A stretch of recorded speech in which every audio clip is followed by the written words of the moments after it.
el hijo de un tejedor que se convirtió en el hombre más rico de Estados Unidos. Conocido como el Rey del Acero, Andrew Carnegie, uno de los titanes de la industria norteamericana, logró consolidar una fortuna colosal naciendo pobre. A continuación conocerás su historia. Hijo de William Carnegie, un tejedor, y Margaret Morrison, una obrera de una tienda. Andrew tuvo que muy temprano trabajar para ayudar con los gastos de la casa.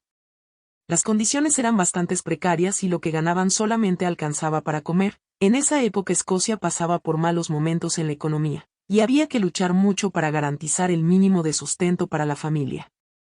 En medio de esta situación, los Carnegie deciden emigrar a los Estados Unidos, en busca de una vida mejor. Sin embargo, se encontraron enfrentando condiciones igualmente difíciles en las calles de Pittsburgh. En 1848, Andrew tenía 13 años cuando llegaron a Pittsburgh. En su nuevo hogar, Andrew quería estudiar y aprender cosas nuevas, pero no pudo, pues su familia no tenía recursos. Para poderse sustentar, Andrew empezó a trabajar. Con apenas 15 años Andrew ya había tenido varios empleos. Él recolectó carretes usados en las fábricas, fue empleado de contabilidad y mensajero de telégrafo, donde aprendió telegrafía observando a los operadores.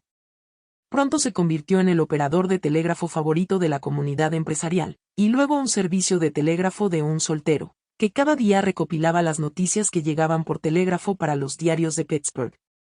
Era tan implacable en su superación personal como lo era en todo lo demás, leyendo vorazmente y trabajando duro para mejorar su acento y gramática. Su madre transmitía una orgullosa conciencia de clase de pobres respetables. Ella tenía una terrible vergüenza y desprecio por los trabajadores sin ambición, con la que se vieron obligados a asociarse. Ella y Andrew eran inseparables hasta su muerte, poco antes de cumplir sus 51 años. Los Carnegie no eran creyentes, pero Andrew todavía heredó una fuerte aversión calvinista a los placeres de la carne. Era extremadamente encantador y ha tenido muchas asociaciones amistosas con mujeres, pero probablemente ninguna intimidad, hasta que finalmente se casó, pocos meses después de la muerte de su madre, con una joven que había esperado ese bendito evento durante años. La gran oportunidad de Andrew llegó cuando tenía 17 años, en la persona de Tom Scott, quien se convirtió en su héroe en el mundo de los negocios. Scott fue uno de los principales ejecutivos de ferrocarril en su tiempo. Nacido pobre y habiendo comenzado a trabajar a la edad de 10 años, pronto le gustaba a Andrew.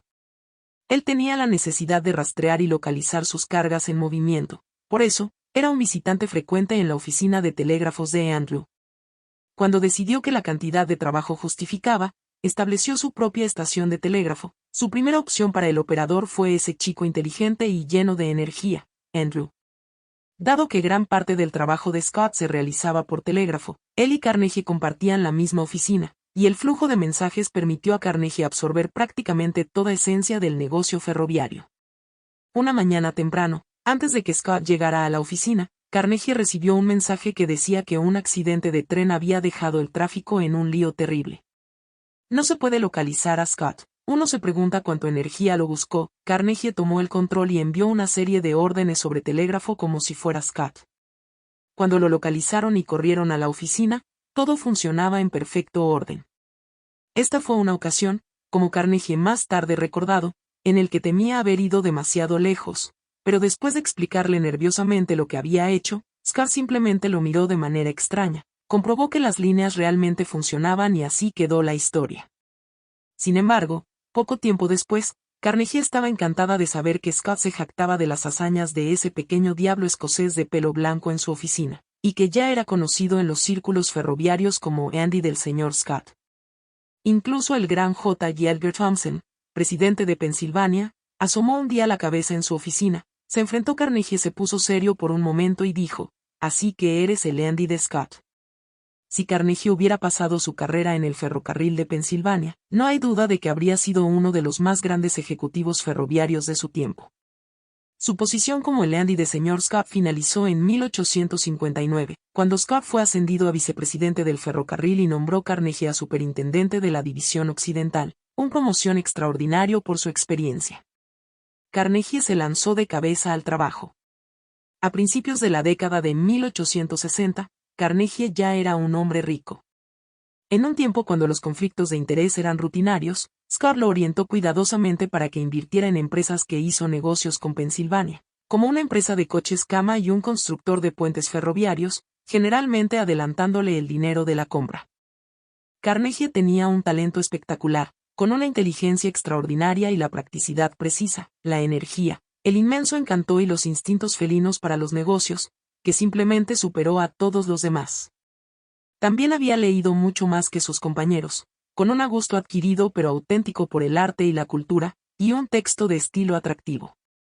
En verdad, constantemente se preguntaba si estaba desperdiciando su talento comercial.